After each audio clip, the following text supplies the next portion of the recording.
Good day, my name is Tang Chi-Wei. I'm the members of Group 2 of the Human Anatomy and Physiology 1 KIB 1002. Today, our group is going to present deadlift to you all.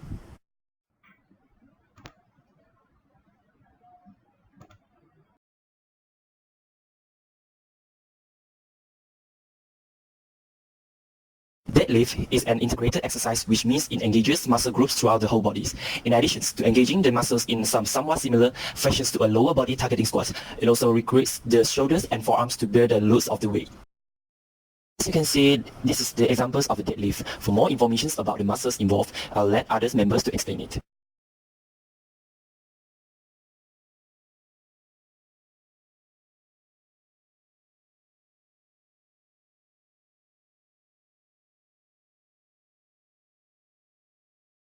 For that, I'm introduce you the target muscle, which is gluteus maximus, which is butt muscle, and this is the base of the synergic muscles and the stabilizers muscles. So today, I'm going to explain about the list and types of muscles involved in deadlift.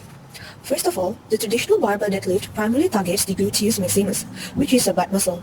It activates the glutes because it encourages the hip extension and articulation, in which straightening a joint increases the joint's angle.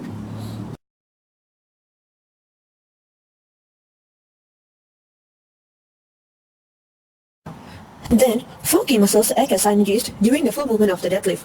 During exercise, synergists are the muscles that help other muscles to complete a movement. The muscles involved are the quadriceps, also known as the quads. These muscles extend from below the hip to just above the knee. Then, the adductor magnus of the inner thigh, which can be found below the groin on either side.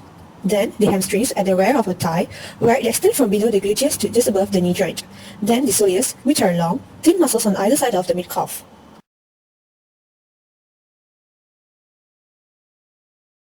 Then the stabilizers. Stabilizers are the muscles that help to stabilize our body during exercise. As complete the motions of an exercise like the deadlift, these muscles contract without making broad movements to help maintain the posture.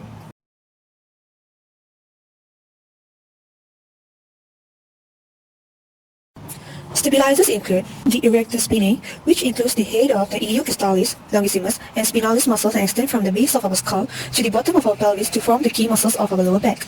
Then the middle trapezius, which can be found at the right in the middle of our back of our shoulders.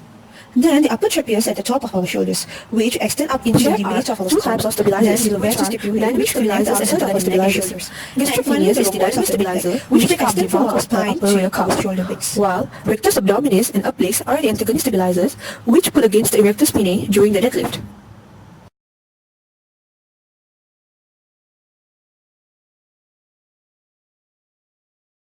The glutes are used to extend the hips. These are important function in the knockout of the deadlift in order to bring the hips closer to the barbell. As the lifter starts the deadlift, the hips are behind the barbell, but as they stand out, the hips need to come forward.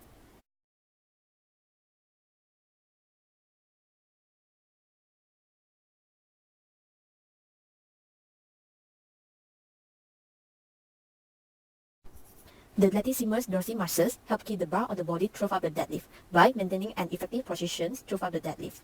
As a technical principle in the deadlift, it is important to maintain contact between the bar and the body.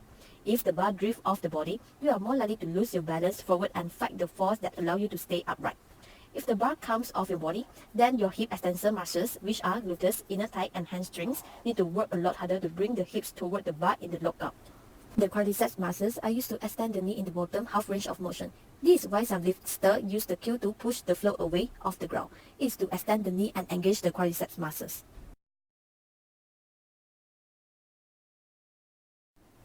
The quadriceps muscles are used to extend the knee in the bottom half range of motion. This is why some lifters use the cue to push the floor away off the ground. It is to extend the knee and engage the quadriceps muscles.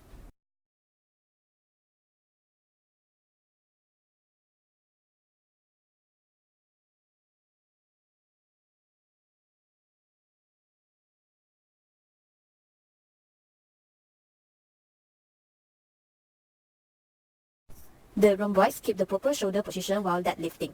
The rhomboids perform a similar function to the trapezius, which allows the shoulders to look upright and not rather in the lockout positions. The trapezius help support the shoulder position in the deadlift, especially the low and mid trapezius that run along the scapula. The shoulders in the deadlift should be in a neutral position with a slight depression, which is pulling your shoulders down the floor. The anterior and lateral side of the abdominis help stabilize and maintain the positions of the spine. while the erector's job is to extend the spine in front and side of the abdominis prevent hyperextension.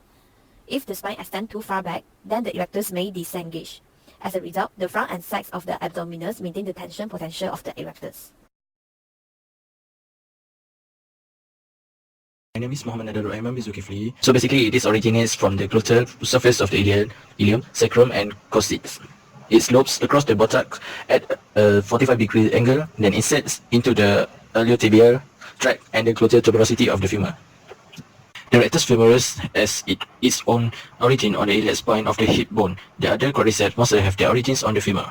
All four quads insert on the patella, actually the kneecaps via the quadriceps tendon, and on a tibial tuberosity via the patella ligament. For hamstring, all heads of the hamstrings originate on the axial tuberosity of the pelvis, except the bicep femoris short head, which arises from the posterior femur. All lateral hamstring runs infralaterally and inserts on the proximal lateral tibia.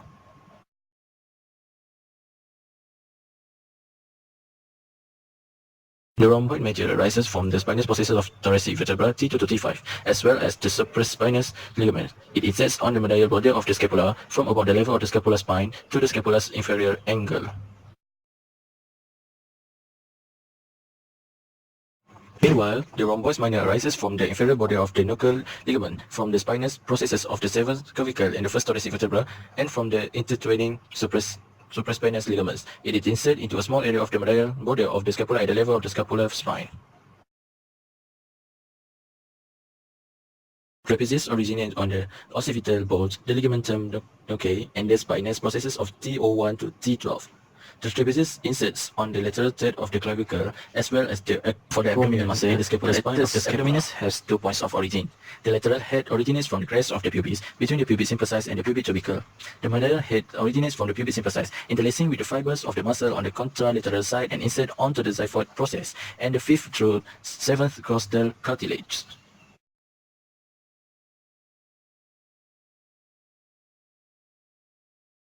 Hello, I'm Amiruddin bin Azhar, and muscle lesions are classified as grade 1, 2, and 3 based on the amount of fibers resorpted according to clinical and imaging investigations. Grade 1, muscle strains affect only a limited number of fibers in the muscle. There is no decrease in strength, and there is full active and passive range of motion. Pain and tenderness are often delayed to the next day, while grade 2, moderate strains have nearly half of muscle fibers torn. Acute and significant pain is accompanied by swelling and a minor decrease in muscle strength, while grade 3, severe strains represent complete rupture of the muscle. This means either the tendon is separated from the muscle belly or the muscle belly is actually torn in 2 parts. Severe swelling and pain and a complete loss of function are characteristics for this type of strain.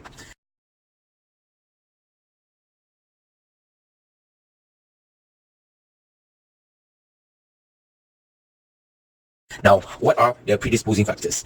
Now, the 3 types of muscles are at possible risk of injury, which are the 2 joint muscles, muscles contracting eccentrically, and also muscles with a higher percentage of type 2 fibers. Now, the 2 joint muscles, specifically the motion at one joint, increases the passive tension of the muscle and leads to an overstretching injury, while muscles contracting eccentrically means eccentric contraction, frequent during the distillation phase of activity, may change the muscle tension and induce myofiber over the injury, while muscles with a higher percentage of type 2 fibers, these are fast twitch muscles which develop high-speed contractions. In this way, the muscle is more predisposed to injury. Most of the muscle activity in running and sprinting is eccentric, and spinning-wise such strains more often occur in sprinters or sprinting athletes. The hamstrings, gastrocnemius, quadriceps, hip flexors, hip adductors, erectus pene, deltoid, and rotator cuff are most commonly injured.